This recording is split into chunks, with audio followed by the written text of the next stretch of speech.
Habis subuh terbitlah jab Mei. Nah sumpah ini muka Mei kayak panas banget, kayak membara, kayak mau kebakar depan kompor. What do you expect? Hari ini kita mau hot pot, tapi kuahnya pakai kuah tom yum. Gimana cara bikinnya? Ini resep dari calon mama mertua Mei. Dia baik banget, dia kasih resep ini ke Mei. Dan ini bisa jadi inspirasi buat makan-makan. Ini kan kayak lagi nuansanya masih Imlek, cap gome, makan-makan kumpul-kumpul sama keluarga. Sopnya gak usah beli di resto, sopnya bikin sendiri. Cepet capture. Ini Thai Boy punya tom yum soup paste. Wah, ini the best. Dan ini Mei dikasih taunya sama calon mama mertua Mei. Ini bener-bener, aduh, udah deh, base tom yum yang paling enak. Banyak banget di Tokopedia. Capture. Dari bumbu si Thai Boy tadi, kita tuh cuman nambahin lengkuas sama sereh. Kalau bisa serehnya yang banyak. Gak usah pakai bawang-bawangan lagi, karena bener-bener tom yum yang enak itu yang serehnya nampol, berasa banget. Nah ini api kecil ya. Tumis dulu dia punya serai sampai wangi keluar. Jangan api gede, jangan berani-beraninya. Api kecil sampai minyaknya wangi serai. Sekarang baru kasih gede api, masukin lengkuas. Ini masak airnya sampai airnya wangi serai, baru masukin bumbunya nanti. Sampai airnya wangi serai. Nih, dia itu udah gak usah ditumis. Karena apa? Dia udah ditumis. Tuh, kan? Ini udah bener-bener wangi serai banget. Airnya wangi serai mampus, baru masukin ini.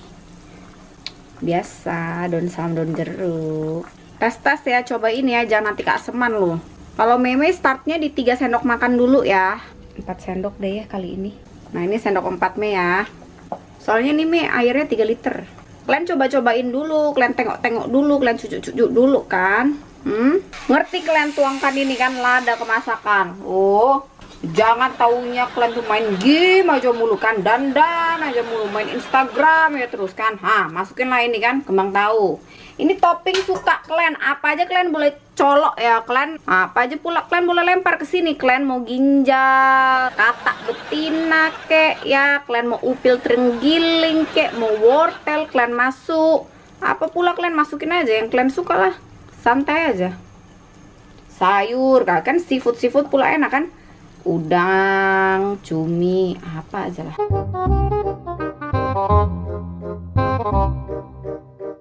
Maunya yang begini, yang mulus. Tuh, kayak gini ya. Kalau udah agak meledak-meledak gini, apalagi satu badan dar, itu udah nggak fresh. Ya, maunya bener-bener mulus, bener-bener semuanya masih ada kulit merahnya. Inilah yang fresh. Kalau udah begini loh. Apalagi satu badan depan belakang kayak gini. Udah itu goodbye.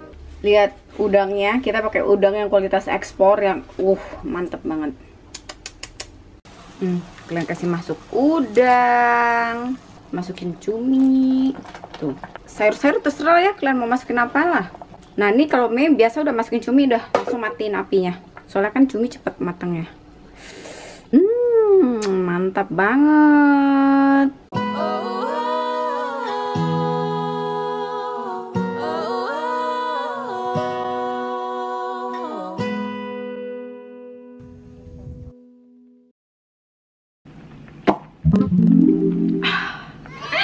Ayo kita doa dulu. Nih ya, ini ada daging. Oke. Langsung celup-celup dulu di sini. Celup. Kalau daging tuh Mei kayak nggak suka celupnya kayak terlalu lama. Matang.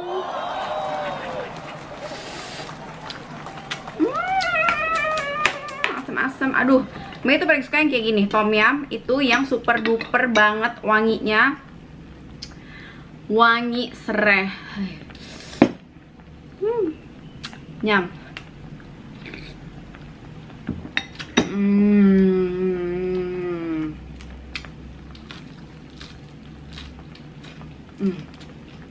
Enak banget. Oh my god. Sedih enaknya. Enak.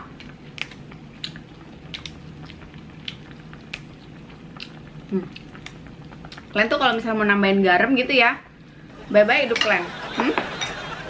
Soalnya dia udah ada asin di dia punya ini.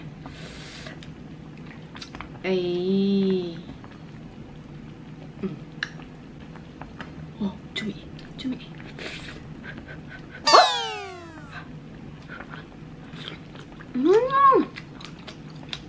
Mak, makan daging lagi sebelum cerita. Hari ini story time. Ini story time harus banget kalian dengar, soalnya ini buat pelajaran ya. Begitu Mei tahu langsung, oke, gue akan cerita ini di YouTube. Serah. Sekian dan terima kasih.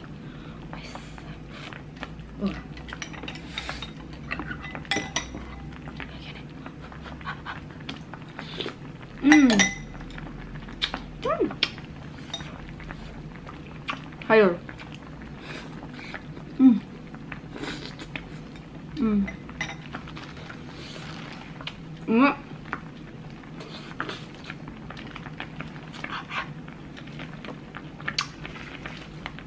Ini rebus sayur-sayurnya dulu.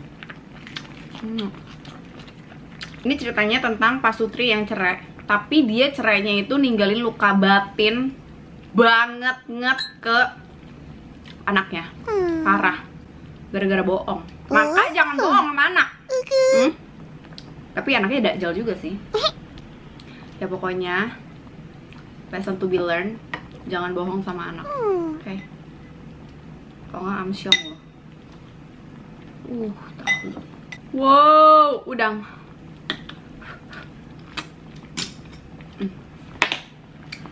Gerah. Pakai kemangi ya. Kemangi kan mantep ya.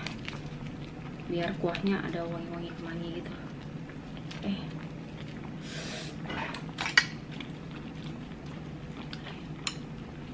Ini Mei sayurnya nggak mau terlalu lama-lama masaknya, langsung angkat. Mantap. Semua langsung angkat.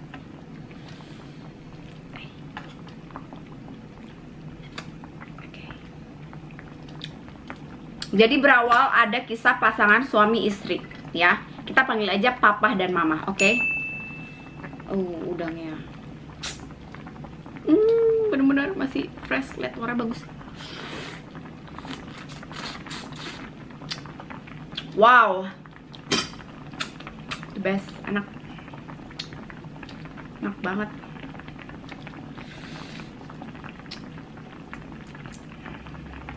Sebentar ya, kupas udang dulu. Ini kalau Mei kupas udang, dia punya kaki-kaki, Mei nggak buang. Dia punya kaki-kaki, girls, that's the best part. You cannot, please do not kepo, buang kaki-kakinya ini yang di bawah, anjay.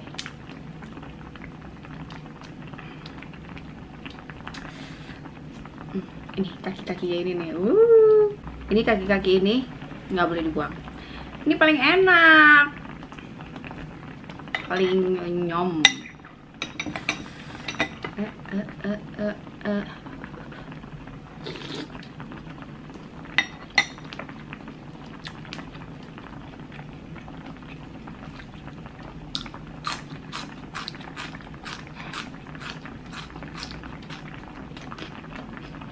Bebas,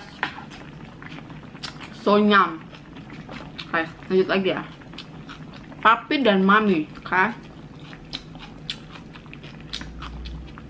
Ya layaknya orang pacaran lah, mereka pacaran, saling cinta, dan kemudian mereka menikah, oke?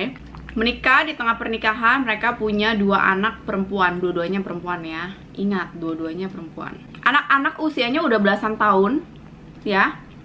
Yang pertama udah mau 17 tahun dan sudah mau kuliah. Anak ini akan kuliah di Australia. Tapi yang namanya anak pertama lah ya, tempat curhatnya emak dong.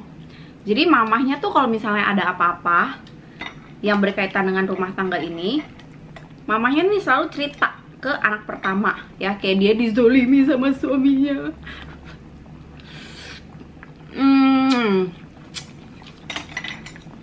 Jadi apain aja sama suaminya, dia cerita sama si anak pertama, oke?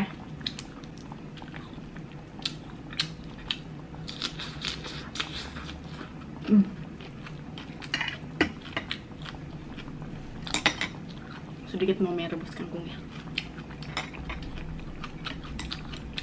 Apapun yang terjadi dalam hidupnya, Dia cerita tuh sama anak pertama, pertengkaran apapun jua, apapun, catet ya. Nah kayak mamanya tuh suka cerita kayak ini, iya tuh papi habis berantem lagi sama mami, papi pukul mami gitu. Papi tuh nggak pernah sayang mami, papi tuh selalu teriak-teriak. Papi tuh nggak pernah lembut kalau ngomong sama mami, selalu kayak gitu terus kan. Sampai anaknya tuh kayak somehow kayak punya mental illness, tau gak sih?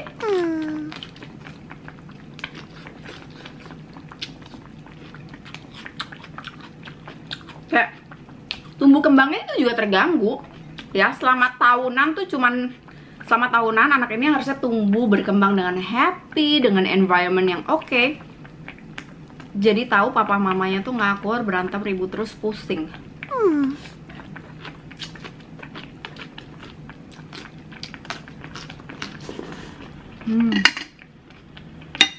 Enak.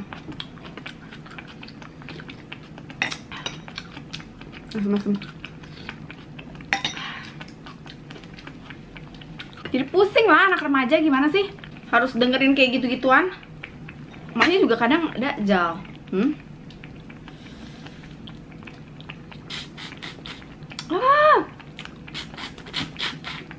So good, so fresh. Anak yang harusnya nggak usah tahu lah gitu-gituan, ngapain sih jadi tahu kan kayak gitu-gituan.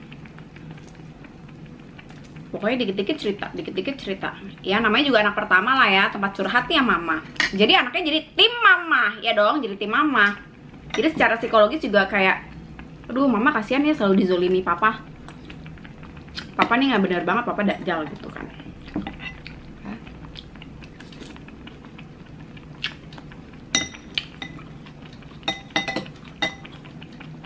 Tahu dulu.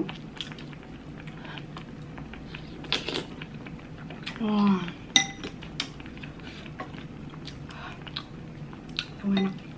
Tahu enak banget. I like it. The best. Sampai akhirnya si anak pertama ini pergi ke Australia untuk kuliah. Dan mamahnya tipikal mama tuh yang lebih suka tuh kayak datang ke kamar anak, curhat cincing congcong gitu loh. Jadi temen curhat secara live-nya tuh udah nggak ada ya, karena ya dong si Ceceh anak pertamanya udah pergi ke Australia, sekolah di situ ya, akhirnya free dari kepusingan rumah tangga itu. Kasihan sih, maksudnya kayak benar-benar kasihan banget anaknya. Sekarang kan sisa anak kedua. Anak keduanya juga ingat ya, cewek. Mereka kan udah bilang anak keduanya juga perempuan. Nah, anak kedua ini benar-benar kasihan banget. Karena dia yang harus jadi tong sampah selanjutnya maminya, ya dong. Kan yang pertama kan udah pergi ke Aussie. Tapi anak kedua ini responnya lain sama anak pertama. Jadi waktu dia cerita, ya nih papi tuh kasar sama mami, papi tuh gak pernah sabar kalau ngomong sama mami, papi tuh selalu teriak-teriak, papi tuh gak pernah lembut. Kenapa sih kayak orang-orang lain tuh kayak ngomong sama istrinya tuh bisa lembut, dengan papi tuh kayak teriak mulu, kayak marah-marah mulu. Exposure-nya tuh kayak kenceng banget karena maminya tuh cerita terus. Akhirnya anak kedua yang nggak tahu apa-apa jadi tim mami sekarang. Tapi berbeda sama anak pertama. Kalau anak kedua ini lebih ekspresif. Kalau anak pertama tuh yang kayak bisa lebih wise, kayak oke, papa salah, tapi ya udah gitu.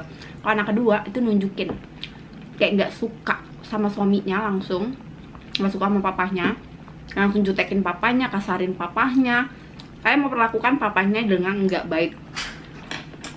Gara-gara cerita mamanya, kayak papa nih nggak pernah sayang mama, papa nih nggak pernah lembut, papa nih pokoknya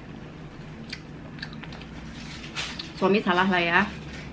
Pokoknya si papa selalu salah, no matter what. Pokoknya salah aja hidup lu, pokoknya salah, udah kagak bener aja ya. Pokoknya kayak kasih uang bulanan dibatesin, terus nggak pernah sabar, jarang di rumah. Kalau di rumah marah-marah doang, nyuruh-nyuruh doang, ngamuk-ngamuk doang. Kayak separah itu, sekasar itu, seancur itu rumah tangganya. Dan mereka berdua merasa tuh ini udah nggak akan pernah bisa diperbaikin Akhirnya mereka berdua ngambil keputusan untuk divorce. Dan yang lebih parah, karena anak kedua yang ada di Indonesia kan, anak kedua yang harus jadi saksi di persidangan. Sebenarnya nggak ada satupun anak yang pantas kayak deserve untuk jadi saksi di persidangan pernikahan kedua orang tuanya. Mereka kasih tahu ya, dulu my mom sama my dad itu nggak pernah cerai ya, tidak pernah bercerai, tidak pernah. Tapi pernah waktu Mei itu sekitar umur sekitar 6 atau 7 tahun, Mei lupa. Mereka pernah ribut gede dan mereka tuh pernah nanya, my mom itu nanya ke Mei, if mom sama dad cerai, kamu mau ikut siapa? Dan itu Mei nggak bisa tidur, itu Mei bener-bener kepikiran. Nah apalagi dia itu juga kan kayak perasaannya nggak enak gitu. Itu yang Mei rasain, kayak kenapa gue harus milih? Sama dia juga udah harus jadi saksi di persidangan dan dia harus berpikir nih, dia harus milih. Dia mau tinggal sama papanya atau sama mamahnya. Itu berat loh, buat seorang anak tuh berat banget. Dan kalau di persidangan itu semua fakta teh kucing kekampretan itu semuanya dibuka ya.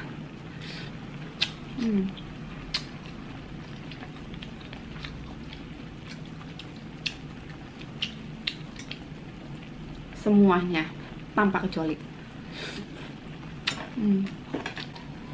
Ini plot twist banget sih. Jadi runtuhnya pernikahan ini pasti diulas banget dong sama si jaksa, sama si hakim. Kenapa? Dan apalagi tuh anaknya saksi. Ya, berarti anaknya ada di situ. You know what? Tak kucingnya itu apa?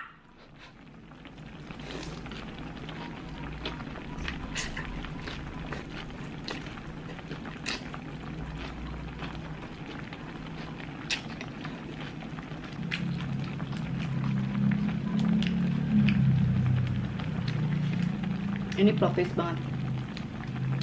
Ternyata yang salah dari pernikahan ini bukan suaminya, tapi istrinya. 100% salah istri. Salahnya apa? Bentar, rebus daging dulu dong. Tenang, ini ceritanya langsung habis kok kali ini. Nggak pakai kelanjutan yang bikin kesel.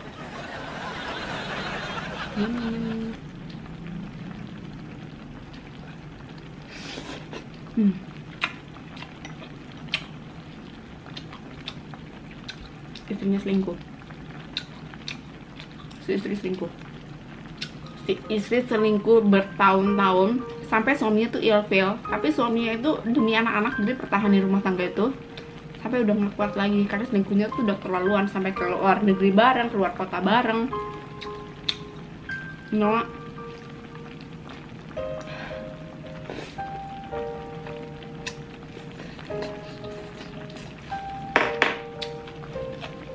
Begitu anak yang kedua tahu, Dor! Dia langsung kayak, oh my god, what did I do to my dad? Sama ini gue jadi benci sama bapak gue, sama ini gue jadi musuhin bapak gue. Ternyata orang baik di sini adalah bapak gue, dan yang dajal adalah emak gue. Ya pantesan aja bapak gue enek, emak gue sama cowok lain. Bertahun-tahun bapaknya keep silent, kayak terima aja gitu. Dan bapaknya juga terima, nggak pernah marah sekalipun sama anak-anak, walaupun dikasarin sama anak keduanya, dijutekin tanpa ngerti sebenarnya dia salah apa, tapi dia tetap sayang dan terima anak keduanya. Akhirnya anak keduanya marah dong sama emaknya, kayak bisa-bisanya lu cerita kayak gini, lu bohong sama kita semua. Udah aja, dia nggak mau tinggal sama mamahnya, dia tinggal sama bapaknya. Tapi dia menyimpan kebencian yang luar biasa sama mamahnya. Bencinya udah diubun-ubun, udah tidak terselamatkan lagi. Benar-benar ini definisi benci, yaitu Dia tuh udah bencinya bener-bener di ubun-ubun. Sumpah, udah bener-bener di ubun-ubun. Nah, mamanya jadi nggak sama cowok itu? Nggak jadi. Mamanya tuh sekarang tuh udah bener-bener bertobat menjadi perempuan yang baik. Mamanya nggak pacaran sama siapapun. Ya nyesel juga, feeling guilty juga. Tapi kesalahan yang udah mamanya lakuin itu bener-bener bikin anaknya tuh benci banget sama mamanya.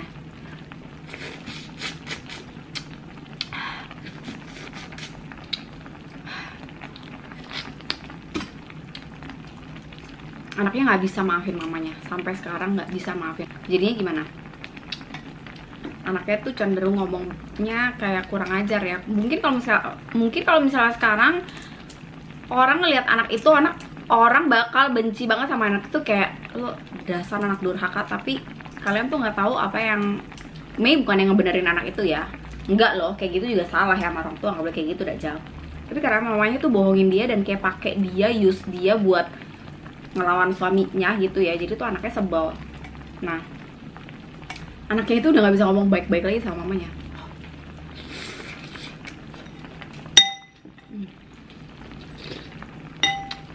Masih garing.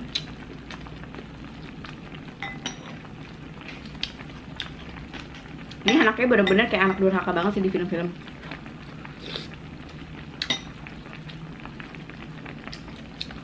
Ini kan kemarin habis covid parah, anaknya batuk pilek. Anaknya sekarang tinggal sama papahnya ya, dan mamahnya sama papanya udah biasa aja, kan udah cerai juga anyway. Mamanya tuh udah berusaha untuk jadi ibu yang baik, udah nggak macem-macem, udah nggak neko-neko lagi. Pokoknya emaknya udah nggak Dajjal, udah jadi ibu yang baik lah pokoknya ya. Dan kakak pertamanya juga mengakui ini mama tuh udah benar-benar berubah banget, udah bukan mama yang dulu lagi, udah nggak macem-macem lah pokoknya. Tapi hati yang kedua tuh udah terlalu tersakiti. Dan ingat, anak yang kedua itu ekspresif banget. Dia kalau nggak suka ya nggak suka gitu ya. Aduh, ini tahu di tom yum tuh enak ya. Sebenarnya mie basically kayak tahu di kuah tuh suka banget.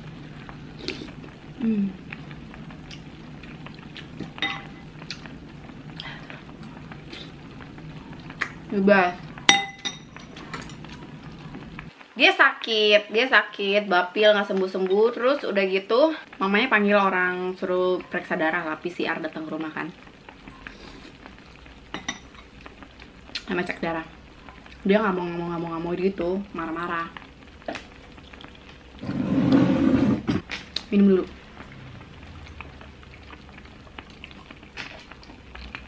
Sampai papinya ngomongin baik-baik lah, kayak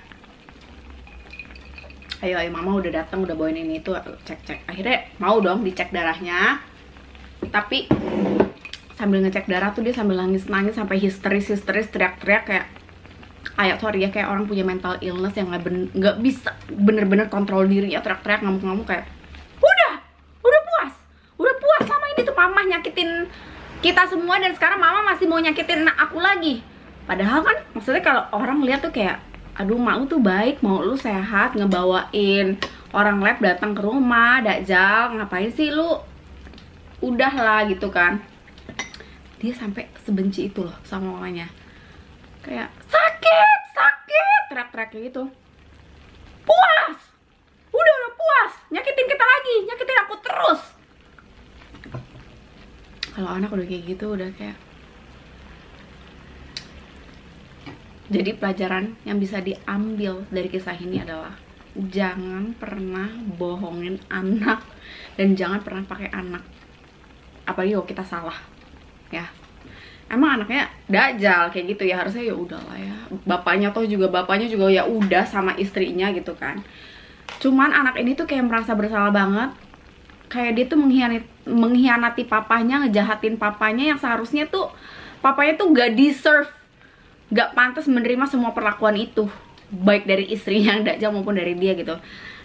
Jadi itu kayak dia tuh kayak menebus semua kesalahan dia dengan ngebenci mamahnya gitu loh. Sebenarnya sih nggak boleh ya, tapi ya itu hati-hati kita gitu, jangan sampai kita nyakitin hati anak-anak kita, dan jangan sampai kita make anak kita atas kedakjalan kita. pelajaran buat kita semua. Apapun itu kisahnya, sesalah apapun si istri, sesalah apapun si anak, kita ambil aja yang baik-baik, kita ambil aja yang bagus-bagus dari kisah ini.